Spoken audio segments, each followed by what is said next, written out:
guys, welcome to or welcome back to my channel and welcome to another vlog.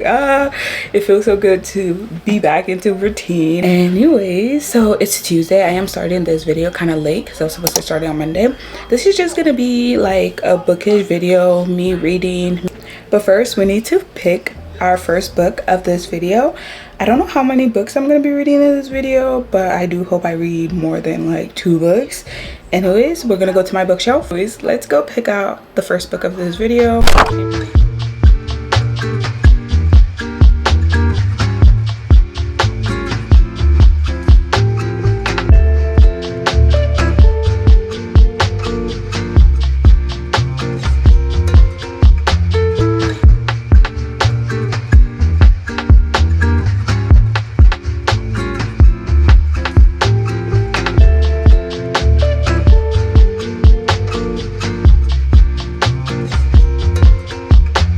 First book of this video is going to be The 13th Child by Erin A. Gregg. This is such a pretty cover.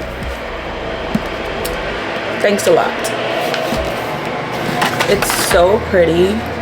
Like, are we kidding me? Are you kidding me? Like, literally. Ooh. Stunning. I'm so excited to read this. Also, like, I feel bougie. It matches my nail because my nail was gold. Anyways, I don't know much about this book, but from what I read from the synopsis, we're gonna be following Azel Terape. So we got our book. Now let's go make some coffee so we can start reading. I am so excited.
This is it, and I feel like listening to the audiobook and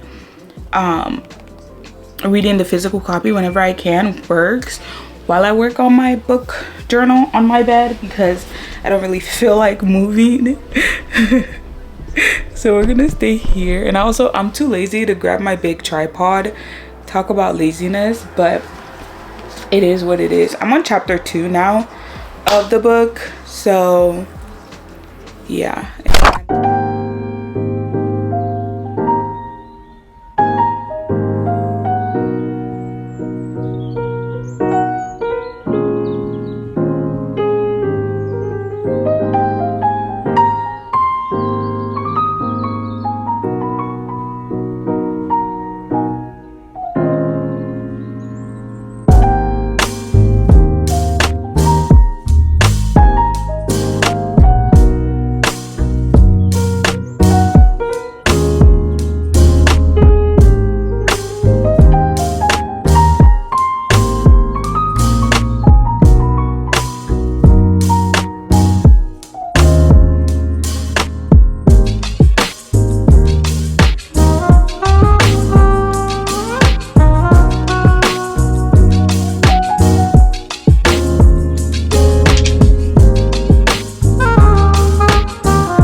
anyways, okay, so it's Wednesday and it is currently 10:21. I actually have work at 12 today, so I wanted to, you know, chat with you guys for a bit, give you guys an update of my current read, The 13th Child, and where I have gotten, and my thoughts, my opinion around the book, and just explain what the book is about. I actually made a really good dent in this book, maybe because I was also listening to the audiobook as well to kind of help me get through this book.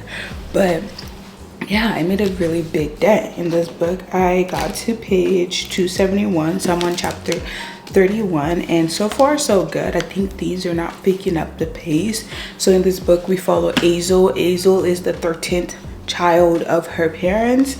She wasn't wanted. She was kind of like a surprise child for her parents, and they didn't want her. They wanted to abandon her and whatnot. So while they're making this decision on what to do with their 13th child, so many gods came to their house for, like, to request the child. Like, if you guys don't want it, I'm gonna take it, and we'll take her and take care of her, whatever. And they each gave her, like, her parents, an offer to make them give them Azel, but they said no to the first, I think it was first 3 gods. And then when the god of death came, he promised them that he would make Hazel the most amazing healer in the world, all that, and like all that jazz, whatever. So then they gave Azel to him. Normally when a child is given to a god, they're supposed to take that child there and there, but instead the god of death left Azel with her parents for 12 years. And that made them kind of neglect her, forget her. She was sleeping in the barn while her 12 siblings were in the main house. During birthdays, they would forget her. She wouldn't get any cake. They wouldn't even celebrate her birthday. So she was like really neglected. She wasn't allowed to go to school because what if your godfather, they called God of Death her godfather, what if your godfather finally comes and take you? To her parents, she was a burden. She was another mouth to feed. She wasn't supposed to be their child. They didn't want her, so they treated her like a stranger and not part of the family. And for 12 years, Azel was waiting and waiting. Maybe it's this birthday, maybe it's my 10th birthday, my godfather is gonna come and take me. And then on her 12th birthday, he finally comes. So we basically get to see Hazel's life as a healer and all these different things that intertwine with her life that Merrick has already seen before she even saw it. We get to see how her relationship with her parents ended up ending, and then how so many life choices change how her life looks a little bit. Where I'm at now, Azel is at the palace. She was called to help heal the king. So that's where I'm at now. And that's basically like what I've gotten from the book so far, is we're just seeing how Azel gets to navigate this new life of hers, even like with being neglected for 12 years by not just her godfather, but her real parents. Like, she was really alone in the world. And then when she was 12, he comes, and then all of a sudden now you want to be present, you know what I mean? It was like kind of like a betrayal or whatnot. So I'm actually really loving it so far. I'm loving listening to the audiobook. I'm loving hearing the story. Anyways,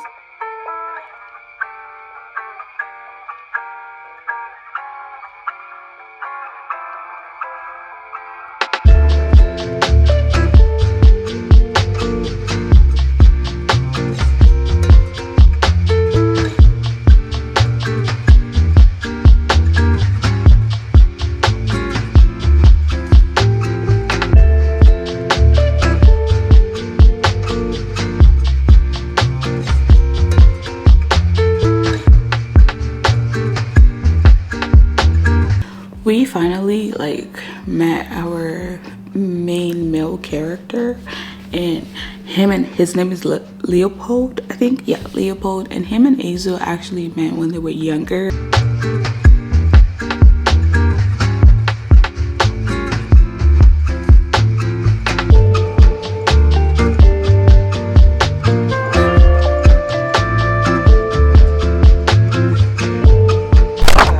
Morning. Okay, so it's Thursday and it's like 11 a.m. right now. I went to the gym this morning. My last read, which was The 13th Child by Aaron A. Gregg, I finished that yesterday, so we're going to talk about that, my thoughts and opinion, and I'm going to introduce you guys to the second book of this video, which is an exciting read of mine, and I'm so excited.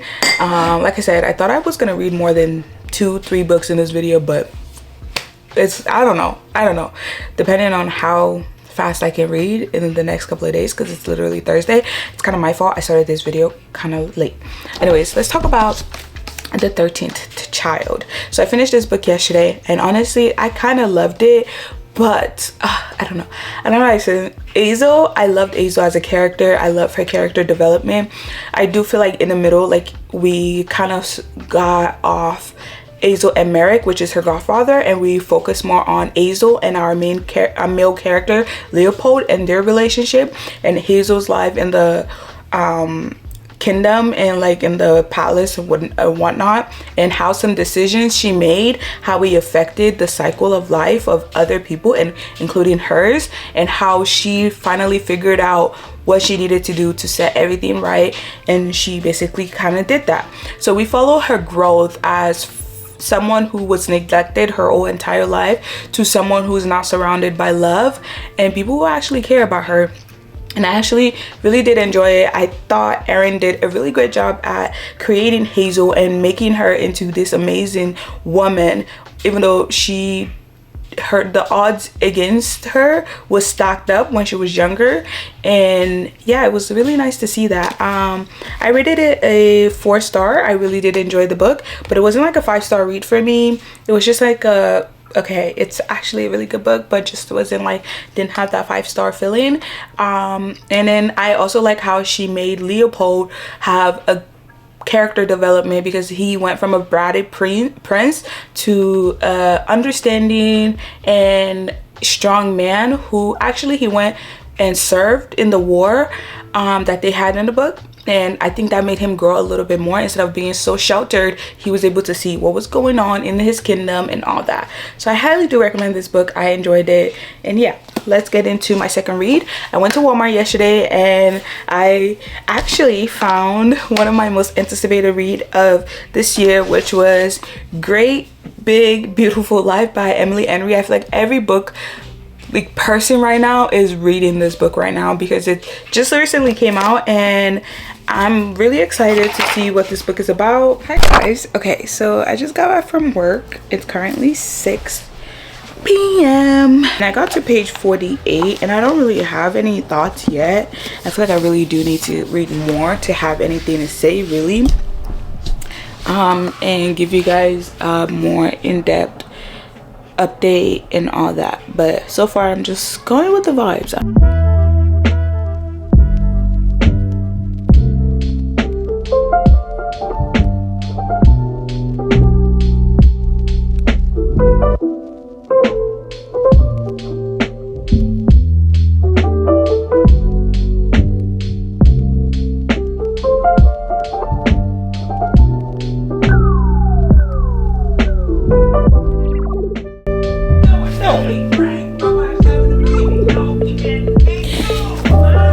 Why is that making me cry? That's not even sad. Like, such a mess. That's not even sad, and I'm crying. Make it make sense.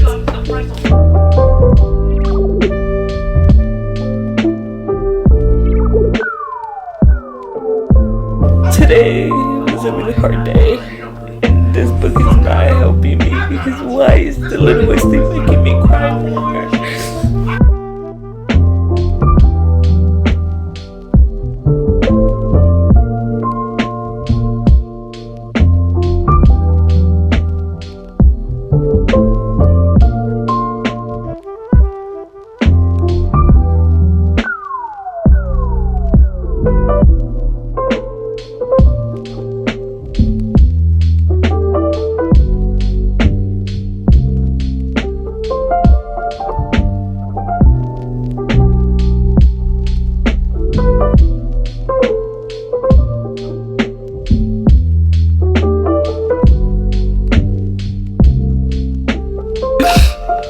66 pages in.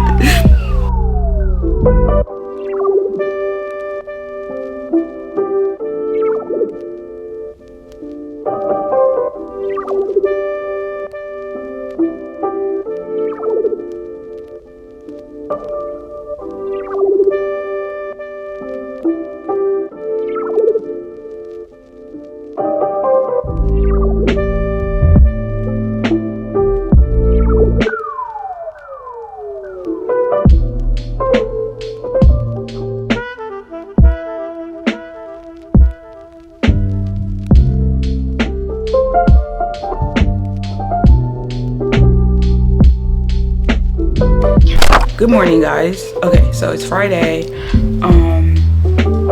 and as we all saw yesterday night, I kind of got emotional reading Great Big Beautiful Life, and the reason was because I'm not explaining why, but it was just hearing the story of Margaret, because they're trying to write a book about Margaret's life, and her being like open and real kind of made me like emotional. But I was already having a bad day yesterday, so it was just like one of those things that threw me off the edge and made me even more emotional, because I was already sad, I was already going through it, and then I'm reading such a beautiful, you know, story, and then my heart is just, I couldn't take it. So yes, I was crying a lot yesterday night, a lot, even off camera.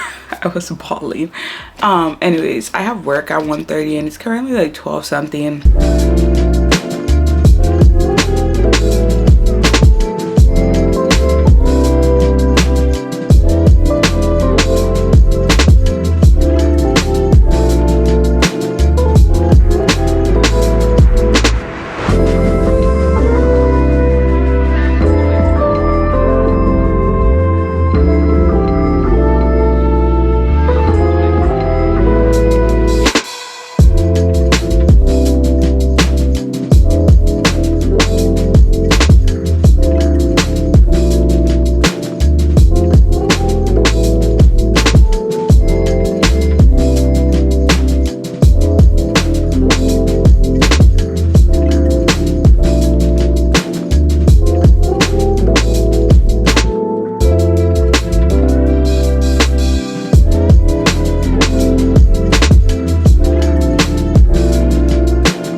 Okay, so it's Saturday and I am still reading Great Big Beautiful Life. I am now on chapter 17. I got to page 181. I read it earlier this evening slash afternoon before I did my Pilates workout, and then I just got out of the shower, got, you know, ready for the day, because I had a late start of the day today, and now I am ready to read again. So I'm gonna read for a little bit, try to get to the 200 page mark, because this book is like 300 pages. I want to finish it today, so we can wrap up this video. So far I am actually loving the structure of this book.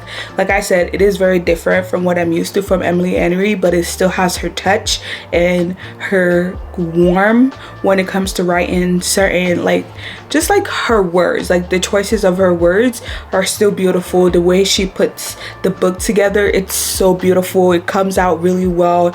Y'all know I was literally crying like 60 pages into this book, literally crazy.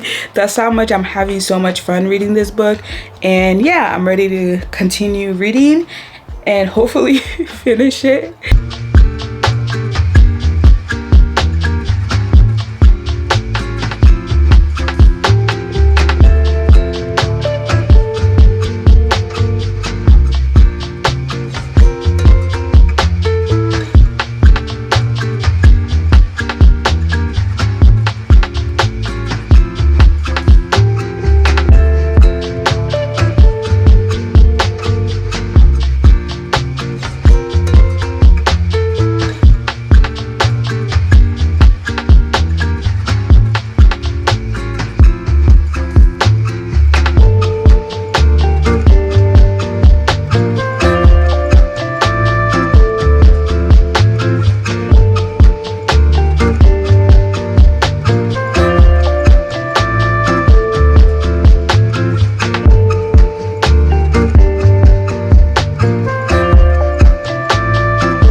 Okay, so it's Sunday and your girl finally finished Great Big Beautiful Life. I finished it this morning, so it is now time to wrap up this video. I'll be talking about the two main books of this video, and I am so excited because with the last book I read, which is Great Big Beautiful Life by Emily Henry, like I said, this is not your typical Emily Henry book. This book surprised me a lot. It wasn't what I was expecting, and it's not your regular romance that you would expect from Emily Henry. Like, it had some touches of it in the book, but honestly it just felt more like a warm hug, which is so weird to say, but every time I read this book I had this weird happiness feeling in my heart, and just like, oh my god, I don't know how to express the feeling, but it was just like a weird comforting feeling I had in my heart every time I read this book.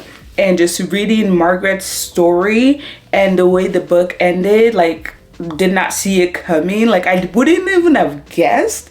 And without further ado, I rated it a 5-star, which is crazy, but I knew it was going to be a 5-star when I started reading this book, and I was already crying. I knew I was going to rate this book a 5-star, but I wanted to wait, because for me it's always the way the book wraps up that is either going to solidify my rating or it's going to change my rating. So I waited till I finished the book, and when I read that last sentence of the chapter, I was like, 5-star.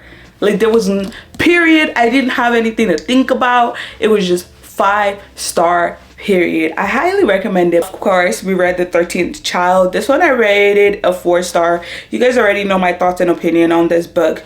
Then that's it. That's the 2 books I read in this video. I thought I was gonna be able to read one more, but I really hope you guys enjoyed this video. It feels so good to be fully back and fully recording for you guys. Anyways, I hope you guys like this video. If this is my first video you're watching and you like the vibes, go ahead, hit that subscribe button and join the family. I promise you would not regret it. I love you guys, and I'll see you guys in my next one. Bye.